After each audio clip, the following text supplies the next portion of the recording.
Otep à tous, bien-aimés frères et sœurs, les troupes ougandaises, la milice ougandaise, quittent la RDC. On ne peut pas parler de troupes parce que ce serait donner trop de valeur à des escrocs, à des bandits, à des criminels. Ce serait leur donner trop de valeur. C'est comme disait le président Ramaphosa, c'est une milice. Pareil pour le Rwanda. Le Rwanda, ce n'est pas une armée, c'est une milice. L'Ouganda, ce n'est pas une armée, c'est une milice. Ils viennent, soi-disant, pour vous aider, mais au fond, ils participent à la partition de votre pays et au pillage systématique.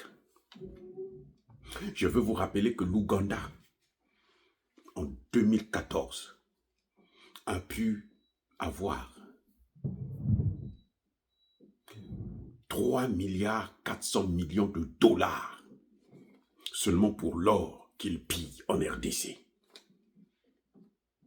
Et des gens comme ça, il y a des Congolais qui vont vous dire non, ce sont l'armée ougandaise est venue nous soutenir. L'armée ougandaise ceci. Non, c'est pas une armée, c'est une milice qui est venue, elle a fait son cinéma. Maintenant, elle constate que la donne est en train de changer. Les mêmes qui disaient hier que c'était les Ougandais sont venus pour nous aider, ils ne sont pas nos ennemis et tout, aujourd'hui commencent à reconnaître que non. Parce que, vous savez quoi? La population est contente de les voir partir. La population ne les retient pas. Les Congolais ne disent pas que non, bon, écoutez, vous restez avec nous, nous on est bien avec eux. Non, non, non, non, non, non. Ils ont tous compris, et bien compris, que ce sont eux qui sont à l'origine de leurs problèmes. Voilà, c'est tout. Il n'y a rien à faire. Et ça, c'est incontestable. Les amis, c'est incroyable. Incroyable, mais vrai. Voyez, donc, je dis que c'est terrible de voir de tels comportements. Maintenant, la question qui est intéressante à savoir, c'est que on a eu des officiers, des généraux congolais qui ont trouvé que c'était une bonne chose, tout le temps. Non, les Ougandais sont nos amis, sont nos frères, on travaille avec eux pour lutter contre les milices ougandaises. Les milices ougandaises, là, ils ne peuvent pas venir s'installer au Congo.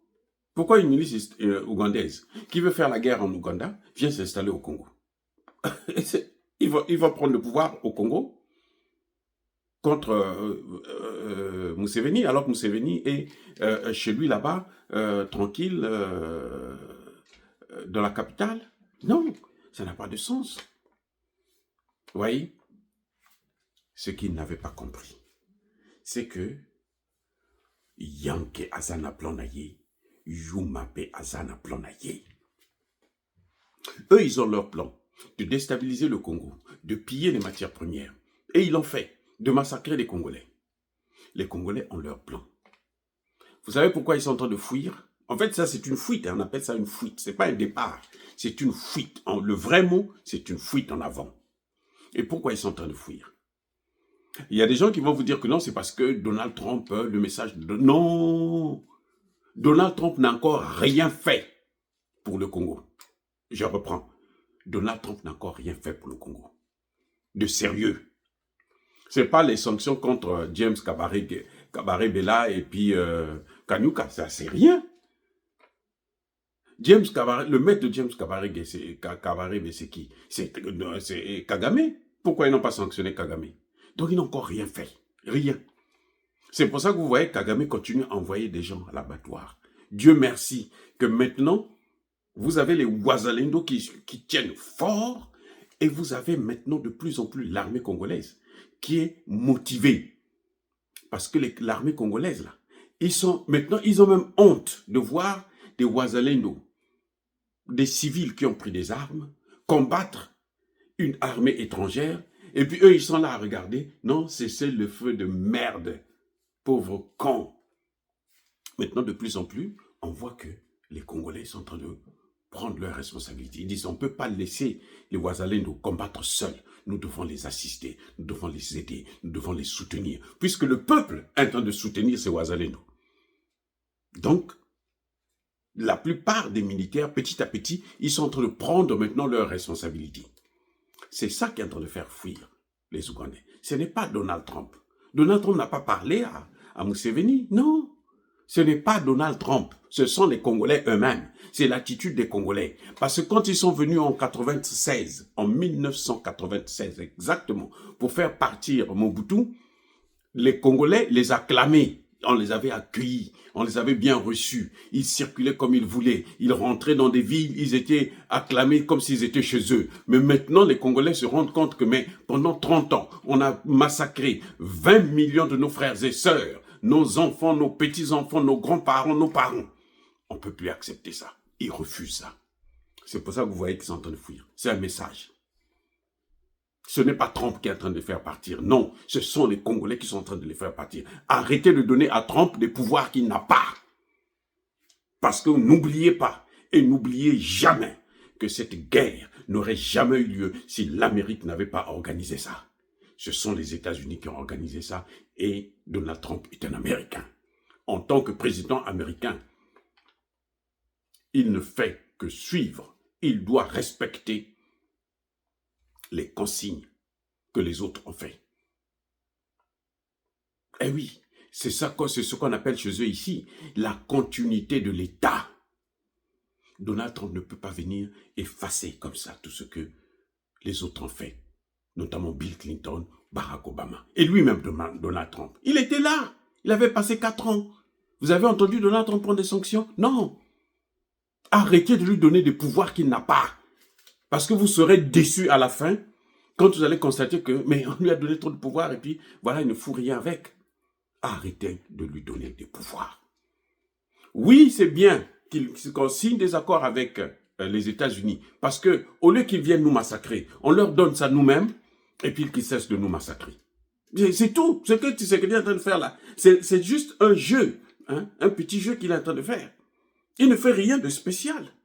Il dit tout simplement que bon, vous passez par le Rwanda pour prendre des matières premières. Vous nous tuez, vous nous massacrez. Maintenant, nous, on veut vous donner ça. Le même contrat que vous avez là.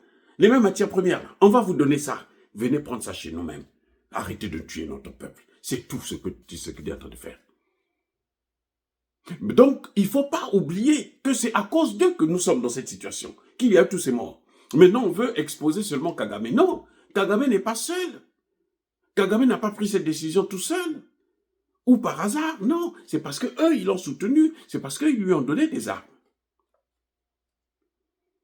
Donc maintenant, l'avantage qu'il y a à Trump, son intelligence en fait, sa malice, c'est que lui, il a compris que cette guerre a trop duré et que les gens n'en veulent plus. Les Congolais ne supportent plus les Rwandais. Donc si nous continuons à soutenir les Rwandais comme font les Français et les autres Européens, eh ben, un jour, nous serons mal vus dans toute l'Afrique.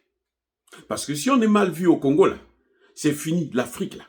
Ils ont perdu l'Afrique.